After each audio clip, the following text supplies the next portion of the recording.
Doma Sports Talk, worldwide, with some news from the world of boxing. So y'all know what time it is. You ain't in a rush to get concussed.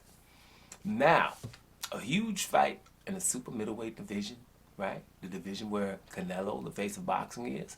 A huge fight that could be happening in May or June. The Battle of the Davids. David Benavidez, right? What is he, 26-0 with 23 knockouts?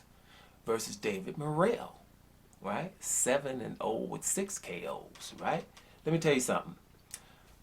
This is a good fight, and it's the battle of the best in the 168-pound division, in my opinion. I think those are the two best fighters. No slight to Benavidez because he's 160 coming up to 168, so I'm not counting him because I ain't saying nobody better than Benavidez.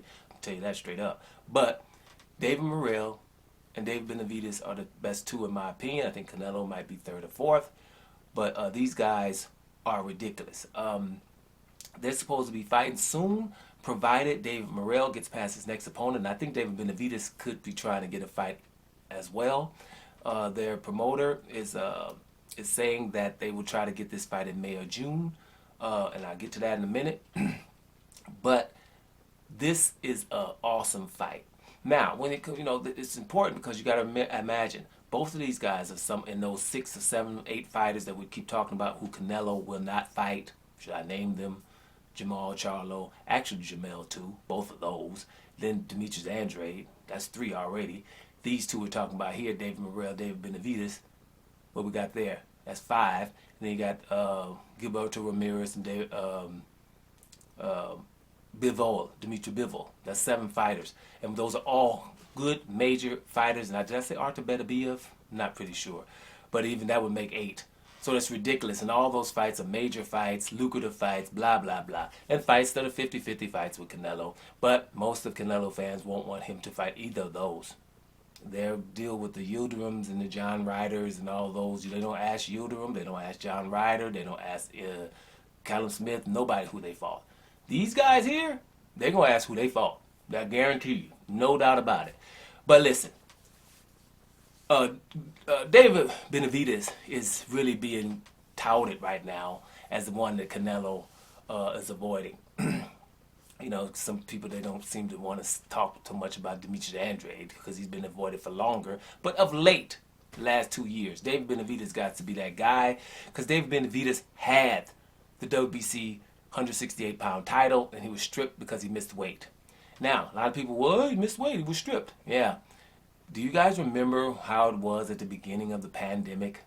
Right? Or your memories there? You remember when we really were really sensitive about it? I'm talking about I could be jogging. Somebody on the other side jogging. And I'm turning my face, putting mask on, make sure way away from people. Outside. Right? So we were really sensitive. It was heightened and the governments were telling us how bad it was. Right? That was the very beginning. Lockdown, everything. All that stuff we went through.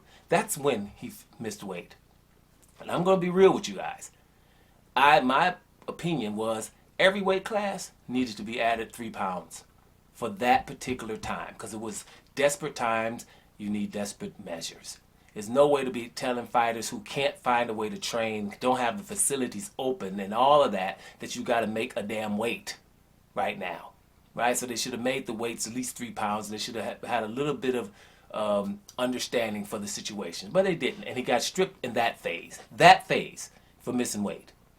I don't think that's legitimate. But they took the thing from him. And then Canelo asked to fight Yildirim. Make sure you get that clear. Asked to fight Yildirim. And then when Canelo fights for the WBA title against Callum Smith, do you know what the WBC does? Just gives him the WBC title. Didn't make him say, hey, we got to get David Benavidez. You're going to have to fight him. We're reinstating him, or we're definitely going to have you and him fight for the WBC title. No, they didn't do that. Gave him the WBC title, so Canelo only had to fight, who did he fight? Callum Smith, Caleb Plant, and Billy Joe Saunders, and he was undisputed. That 4th title was given to him. That's why. That's why I always mention. All he had to do was fight one fight in the middleweight division, and it would have been Benavidez. But I'm always gonna mention that because that's one of the worst things in boxing I've saw. But I'll talk about that in other videos. Point is, This is who Dave Benavidez is. So Dave Benavidez had to, swallow that pill and come back and beat a whole lot of people. And he's obviously one of the best fighters in the 168-pound division. It's not even a question. If you don't believe it, his record 26-0 with 23 knockouts, and just watch some highlights of the man. He's obviously somebody. That's why one of the reasons why Canelo was saying he's not going to fight Mexicans. But this man is American slash Ecuadorian, and with a little Mexican in him. So if you Canelo not fighting him, then we're going to be looking at everybody's birth certificates from now on. Right? But whatever. So that's how dangerous Benavidez is. Then David Morrell, listen, he's 7-6, 7-0 with 6 KOs. Well, this dude is ridiculous. He's ridiculous. He's outstanding. And he is the WBA regular champion, right? The WBA is on a crusade right now because they made up these, a few years back, made up regular champions who were never really that good, just giving people titles. Right, and so you have a regular champion, then you have a super champion. Instead of just, we got one champion, and the regular dude is in line with the mandatories and the interims and all them other stuff y'all got. But we're going to give a regular champion. So now the WBA, people are sick of them. So now they're telling, the fighters to fight. The regular champions have to fight interim fights or fight the champion. Right? In all divisions, except this one. Because this regular champion is awesome, and David Morrell. So they're supposed to be telling Canelo, you have to fight him, right? Like they're doing all the other ones. But Canelo doesn't have to fight David Morrell, right? They're not forcing him to fight him. Canelo has the WBA title. He's the real champion. But the regular one, no, he doesn't have to fight him to find out who's the best at the WBA. So, be that as it may, David Morrell and David Benavidez are thinking about throwing down in May or June. That brings me to my point. Seeing as though these guys are two Latinos, I think they should fight on Cinco De Mayo. And the reason is to force Canelo to have a good opponent. Just like Deontay Wilder versus Andy Ruiz, sitting around waiting to see who Canelo going to fight or if he's going to fight on Cinco De Mayo. No. Right? It shouldn't be his damn date. He's not worthy of that. Right? So we're going to watch Canelo fight anybody instead of watching David Benavidez versus David Morrell and or Deontay Wilder versus Andy Ruiz Jr. because Canelo about to fight me or John Ryder. No. That's what's up here. That's why these two guys should fight on Cinco de Mayo. I think you guys would agree to this one. Doma Sports Talk Worldwide. And I'm up out of here, y'all.